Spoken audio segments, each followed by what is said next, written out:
Time now for Focus. Today we have a report on the rise of Salafism in Germany. Salafis being fundamentalists who believe in a return to the original ways of Islam.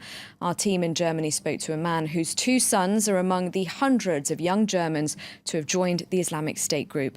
He wants the authorities to put more radical preachers behind bars. Anne Maillet and Jessica Saltz sent us this report. Joachim Gerhardt has only one goal in life, to retrieve his children. We meet the businessman in a grand Berlin hotel. He has travelled to Syria more than 20 times in the last 2 years to try to get his sons back. They joined the Islamic State group in September 2014 and have since disowned their father. You and I will be enemies until you recognize that there is only one God who deserves to be worshipped and that Muhammad is his messenger and servant. There are still traces on the internet of their lives before they converted to radical Islam. Fabian wanted to become an actor. His YouTube page shows holiday videos mixed in with videos by radical preachers. Joachim Gerhardt is now speaking out to warn young people and denounce these preachers. To all those people who preach radical Islam here in Germany, I want to say here, I'll give you a free plane ticket so that you'll get parachuted into Syria. They preach here on behalf of the Islamic State, but they should go there themselves. But of course, they don't. So we should lock them up, and for a long time. Just like Fabian and Manuel, nearly 700 young Germans have joined the Islamic State group. Many of them were radicalised in Germany by preachers well known to German authorities, such as Pierre Vogel, a former boxer, or Sven Lau.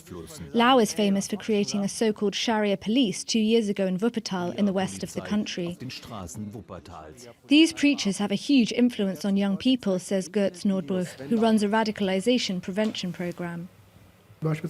People like Pierre Vogel and Sven Lau use hate speech against those they consider infidels, especially Christians and Jews. These speeches led some young people to commit violence, even though neither of them officially advocate this.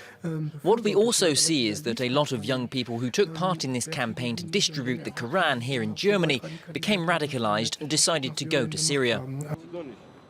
Götz Nordbruch estimates that 1 in 5 German jihadists was involved with the True Religion movement that distributes Qurans throughout Germany. The organisers offer quick conversions and free Qurans and prayer books online.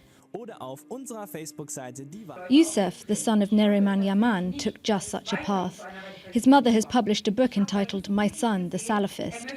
Yusuf did not join the Islamic State, but he is accused of preparing and carrying out a bomb attack on a Sikh community. These Quran distribution stands had a great influence on my son. Suddenly he was surrounded by so-called big brothers, with whom he then started visiting other mosques. Faced with the prospect of losing her son to radicals, Neriman Yaman felt abandoned by authorities and religious leaders. I went to about 30 mosques. None of them took me seriously. I had hoped they would recommend some counsellors to me, but nothing. Authorities are now trying to curb this phenomenon. Sven Lau, for example, has been charged with supporting terrorism. According to the prosecution, he radicalised hundreds of young Muslims and helped to organise the departure of 2 Germans to Syria. But the police union believes they need to clamp down harder on radicals. The problem is that these people are completely fanatical, and we cannot assume that we can reintegrate them into society.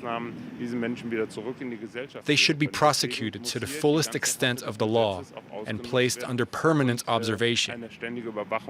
But at the moment, the police do not have the resources in terms of personnel to conduct such surveillance. Over the last 3 years, the number of people linked to the radical Salafist movement in Germany has almost doubled to more than 9,000. For more on this, I'm now joined from Germany by Jan Saint-Pierre, an expert on counter-terrorism. Hello, thank you very much indeed for your time. Now, I understand that most of the Germans who've become jihadists are Salafis. Just how influential is this Islamic movement in Germany, and also since when? First of all, thank you very much for inviting me. Yes, it's very influential. It's definitely grown in influence over the last 3-4 years with more prominent figures, despite the fact, for example, that Pierre Vogel was actually denounced as an apostate by Islamic State earlier this year. And really the people involved in this and how what they do, what they preach, where they preach it has evolved to a point where it's definitely a non-negligible and actually a very important factor in terms of radicalization and the possible terrorist scene in Germany. Would you say there's a profile for the type of youths in Germany who are targeted by radical preachers?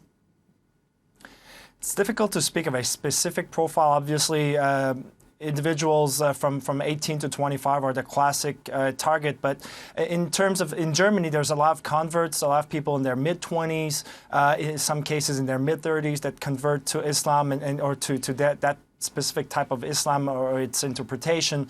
So it's really an eclectic mix. It's a growing mix. But over the last couple of months, maybe I'd say the last year, really there's an increase in terms of young individuals, male or female, that definitely feel a greater appeal for this movement.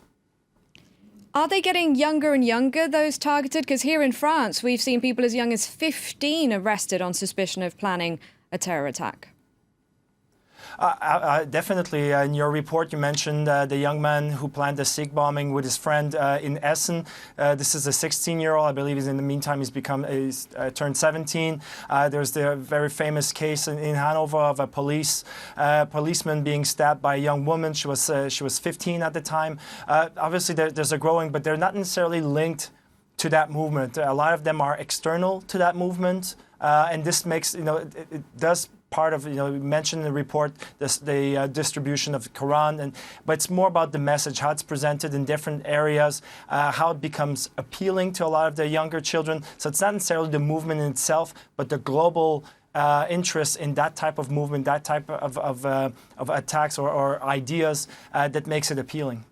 So what are the authorities doing about this? Because in our report, we heard from a man whose 2 sons have been fighting for the Islamic State group. He wants to see more radical preachers behind bars. Well, it's right now in Germany, it's a bit of a confused picture because there's no real federal entity to supervise all of it. It goes per land, so basically per province or per state. They all get to decide what policies they want to implement, what type of programs. The biggest success so far has really come from the civil society. I'm thinking about 2 organizations in particular, Hayat and Guilds, that have worked really hard to try to implement programs, to implement de-radicalization programs, early warning programs in different areas. So right now, it's the police is getting involved, but they're playing really catch up.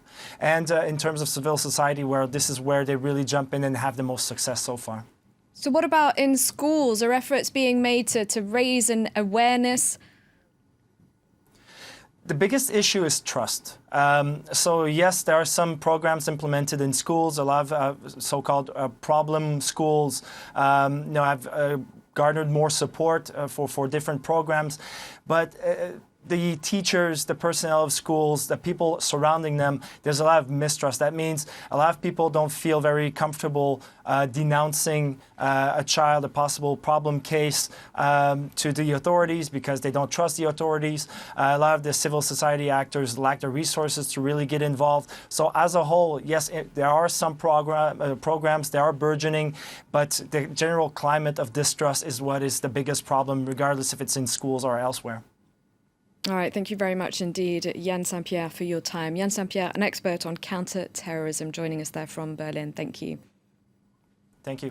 And thank you for watching. I'll be back in a few minutes. Stay tuned.